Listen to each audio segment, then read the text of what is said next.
Here we go. The Honourable Tammy Franks to make her contribution. Thank you, Mr President. I rise as the Greens Gender and Sexuality spokesperson to support the Statutes Amendment Abolition of Defence of Provocation and Related Matters Bill 2020.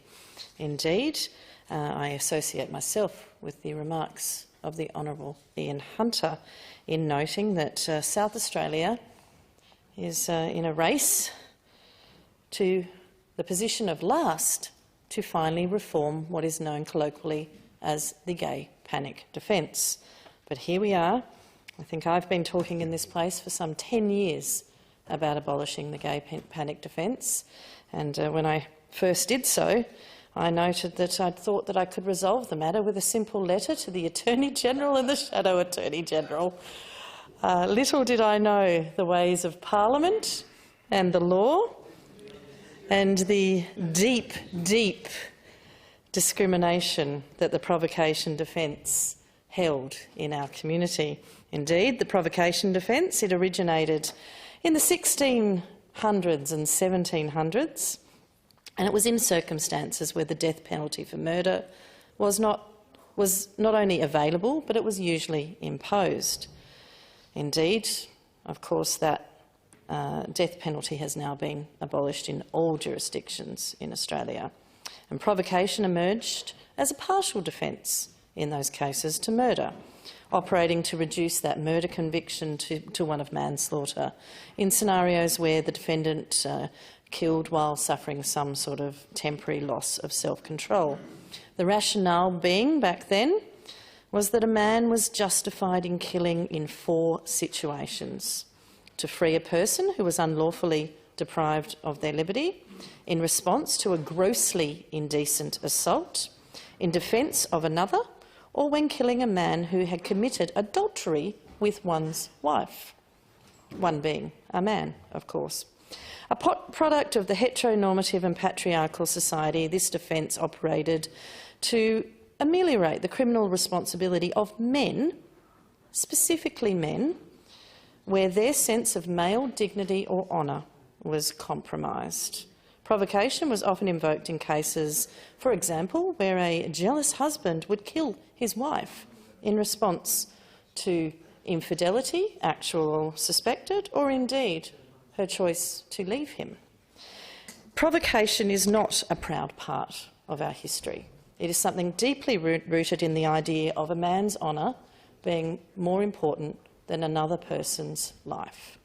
Indeed, that is why other jurisdictions in Australia have all beat us to ending the reliance, in particular, of the gay panic defence or the homosexual advancement defence in terms of a man murdering another man.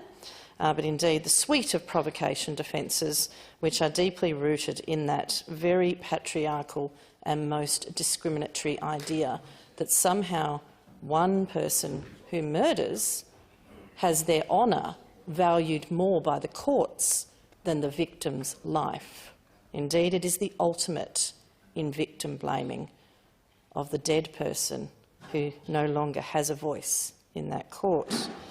As the Honourable Ian Hunter noted, other jurisdictions have already amended their various structures to abolish the provocation defence. Indeed, Tasmania was the first to do so in 2003, and it's been abolished in Victoria in 2005, in WA in 2008, and in New South Wales, who were reviewing their suite of provocation defences and indeed the gay panic defence when I first wrote to the Shadow Attorney-General, the now Minister for Health and Wellbeing, and the then Attorney-General, requesting that we follow New South Wales' lead back in 2014.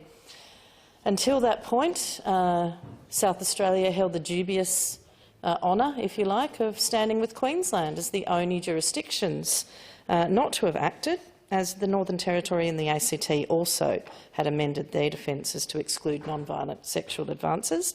But in 2017, Queensland beat us to it.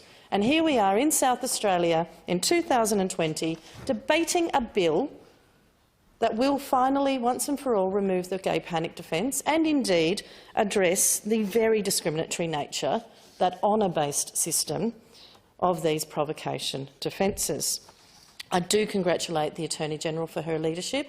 I don't underestimate that this has been quite a difficult task, but how on earth it took 2 bills of a private member, 2 legislative review committees, 2 salary reviews to finally take 10 years to finally crack this nut is beyond me. I do not think it was quite that difficult.